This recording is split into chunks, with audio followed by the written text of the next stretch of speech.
You know what they say, necessity is the mother of invention. You can use paint to create this illustration, but I didn't. And that's because I didn't have any with me at the time I came up with this idea. Let me explain.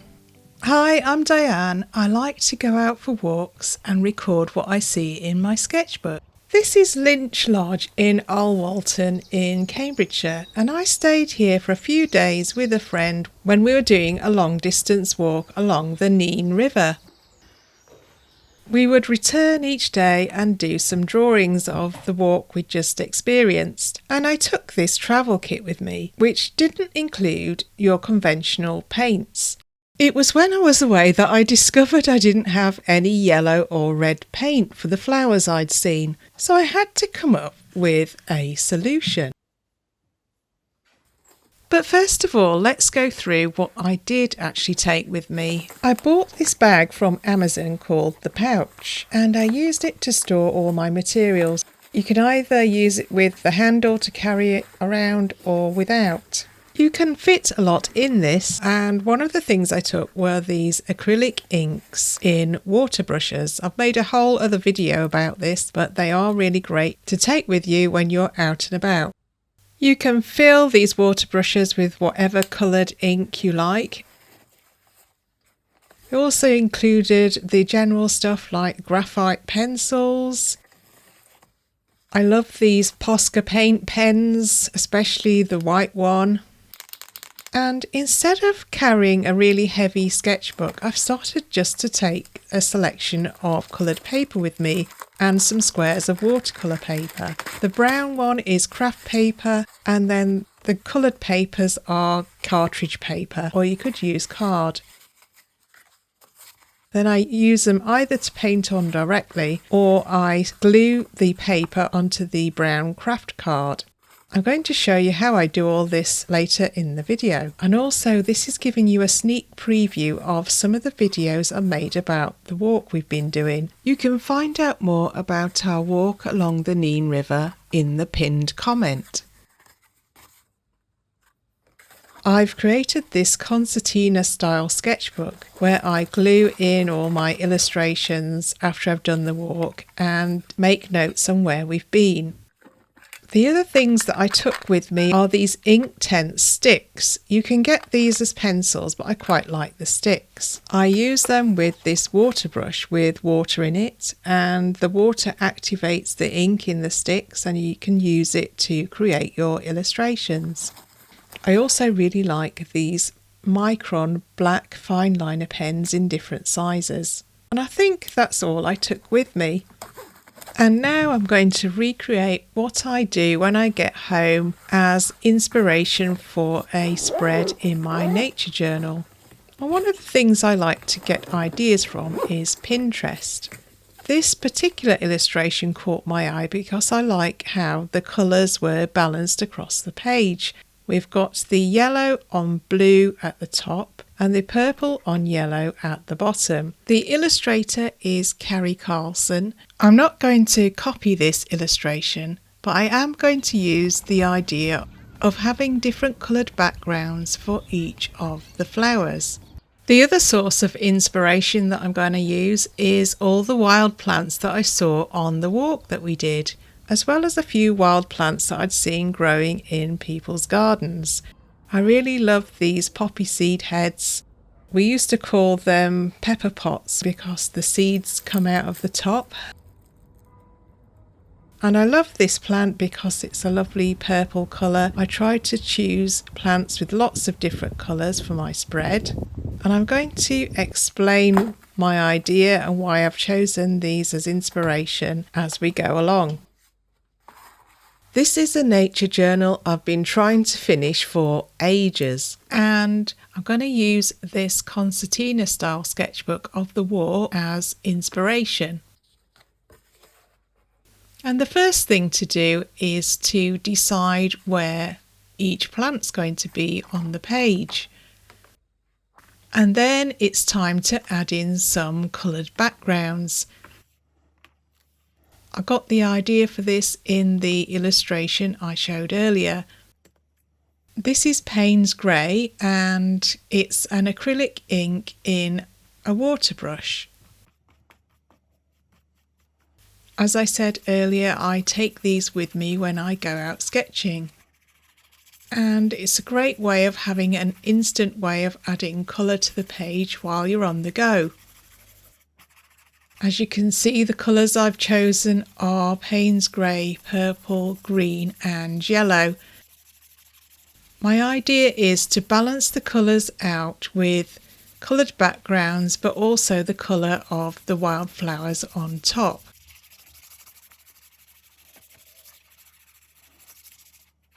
And this is something that's going to be different. I'm going to use these coloured papers as a basis for each of the plants.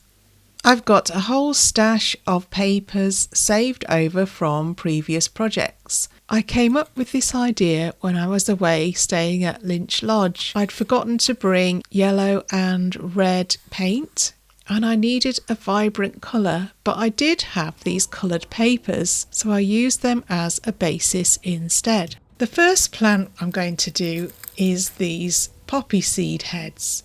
And they're an interesting shape because you've got the round bit at the bottom and then I don't know how to describe the shape really. It's like 3 spheres joined together. A small one at the bottom, a big one in the middle and a smaller one at the top.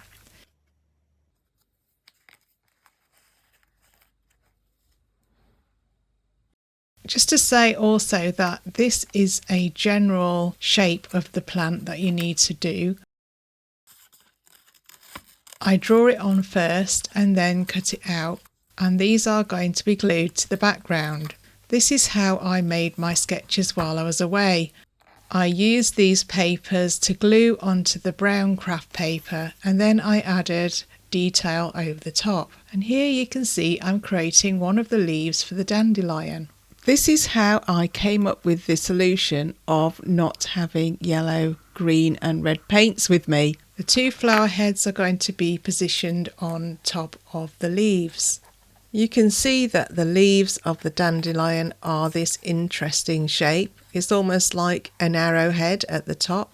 For the poppy, I cut out a round shape in red and then I cut out an orange shape to fit on top.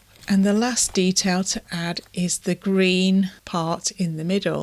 As you can see, if you create the shape using paper, you just need to do a basic outline. And it's a great way of simplifying the whole drawing. As part of my portable art kit, I take this glue stick with me. It's a great way of collaging paper onto the background.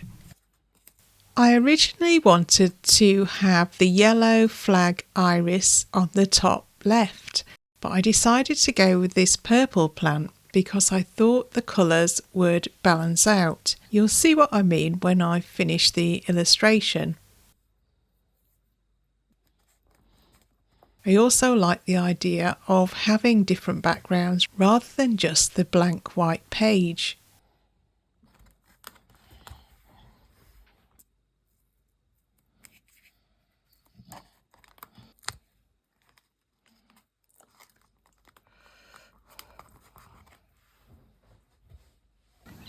Now it's time to add the detail onto each plant. I'm going to start with the dandelion and I'm going to use the black fine liner pen. And I'm going to use this to outline the flowers and the leaves. The illustration on the left is the one that I did while I was away. As you can see, it's very stylized. I think it's okay to not be too realistic because we're going to simplify the shapes and the shape of the paper helps you to do this.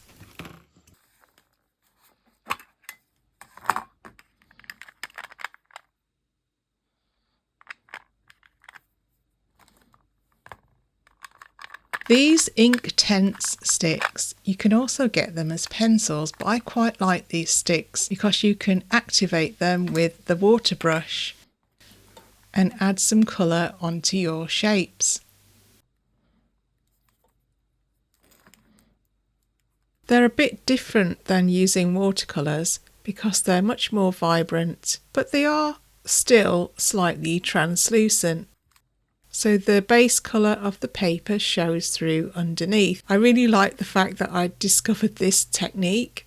It was born from necessity really, but I liked some of the illustrations that I managed to do while I was away, and I thought I'd recreate this when I got home. The illustrations feature in videos that I've made about our walk along the Nene River, and as we go along we see lots of plants, animals and birds. It's been a really interesting walk actually, because it takes you through urban areas as well as rural areas, and you can see how the wildlife varies in different habitats. I've pinned more information about the walk below this video. You can add highlights using either a white gel pen, or I particularly like this white Posca paint pen. The highlights it adds are really vibrant. If you've seen any of my other videos, you'll know that I work in mixed media, but I also like to use gouache and watercolour. I like to experiment with different media. As you can see, I go back and forth with the Inktense sticks, the black fine liner pen. I also made the background darker just to make the dandelions pop. I kept adding more and more until I was happy with the end results.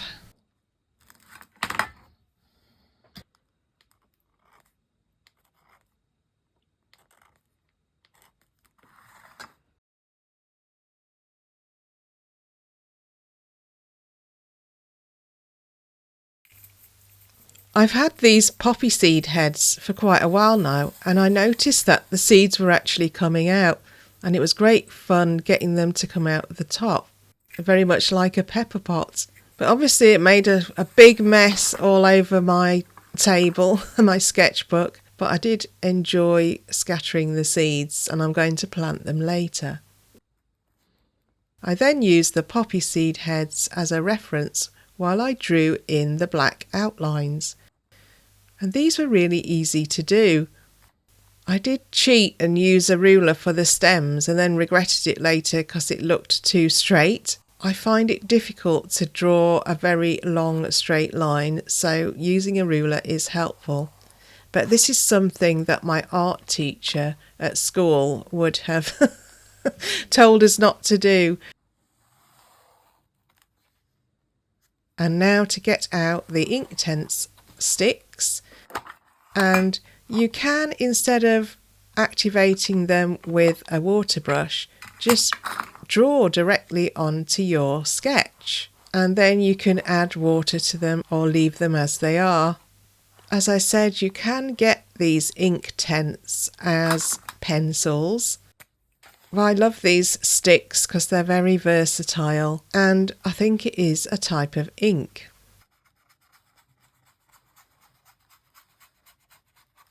I can't remember if I took this away with me or not, but to add highlights, an alternative is to use this white pastel pencil, and it adds a very subtle highlight that you can rub in with your finger.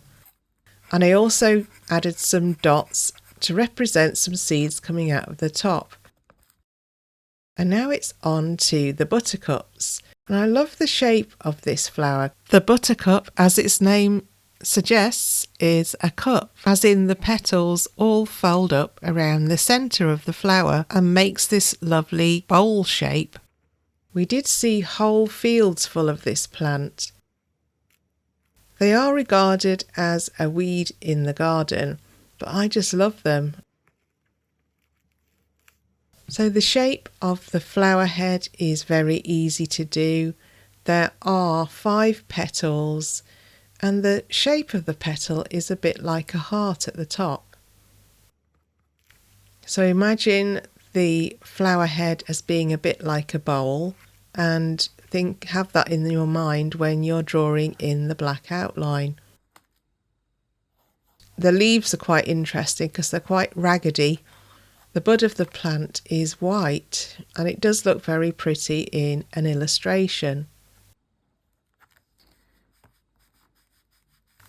I think there are different types of buttercup, but I think the ones we saw were meadow buttercups. And the illustration on the left is the one I did while I was away. And here comes the white Posca pen to add in some highlights. To activate the pen, you just push it down until the paint flows to the nib. And you can add some highlights in the centre and for the buds, and also a bit on the ends of the petals. And now on to the poppy flowers. I really simplified the shapes of these when I created the paper cutouts.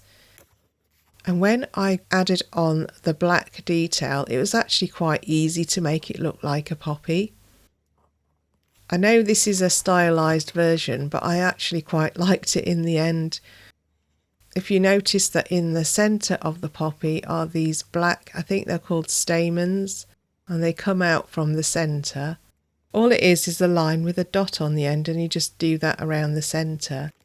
And then I added in some white highlights. The actual texture of the petals is interesting because it almost has like these little lines on it. I've seen poppies growing in fields, and I've seen whole fields of them, and they are very beautiful as well. But they're also grown in people's gardens. They're a plant that's easy to find even in urban areas. Then it's time to add in the stem, and I'm going to show what the bud looks like. I always think that the bud looks like an arm coming off the stem and with a little hand folded down. Well, they do in my drawings anyway. But the leaves on these are also interesting in that they're this raggedy shape. They're quite jagged sort of leaves.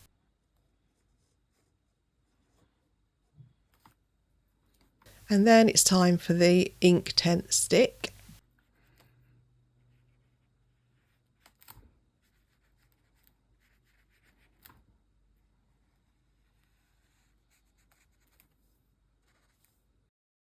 I think out of all the illustrations I did, this was the least successful.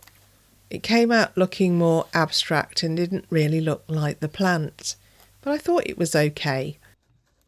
And the reason I wanted a purple plant was to balance out the purple of the background on the right. I think my illustration ended up looking more like candy floss because I think the purple in the middle was too wide. If you look on the actual plant, you can see individual flower heads that are growing around the stem.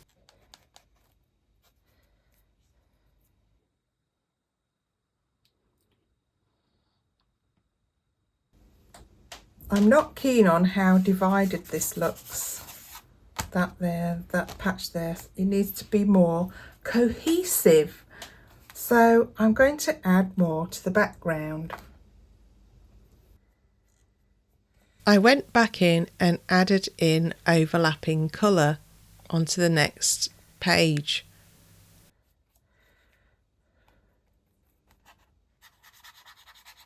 I wanted it to look like it's meant to be together rather than separate illustrations. So I've added in more yellow over on this side. I did regret not leaving more of the white paper showing.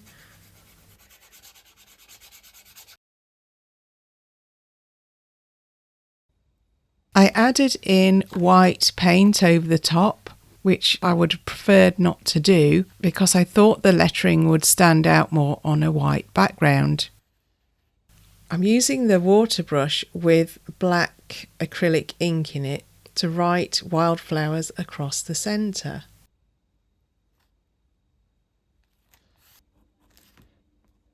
And then I touched it up with the black fine liner pen.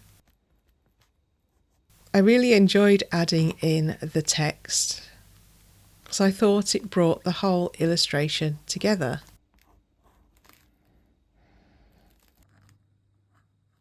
And I also wrote some text in white on the darker backgrounds because I thought it would make it look more interesting.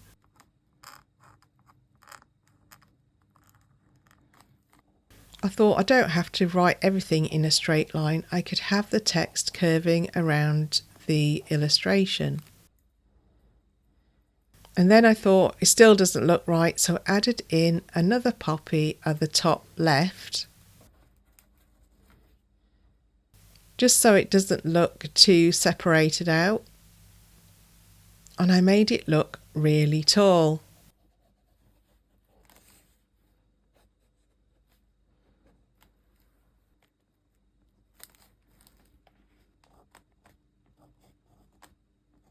And then I added in all the names of the plants on all of them.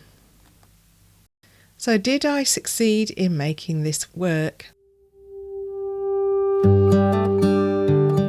I was fairly happy with the end result, but there are some things I would change. I would leave more white showing through. My original aim and my original inspiration was to use coloured backgrounds behind each of the plants. And I wanted to balance out the colours by echoing the colour on the other side.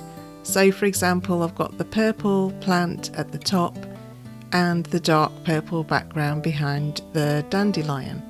And then I've also got the yellow behind the poppies and the yellow of the flowers on the right hand side. But some of the plants I thought turned out really well and others not so much. But what do you think? Let me know in the comments.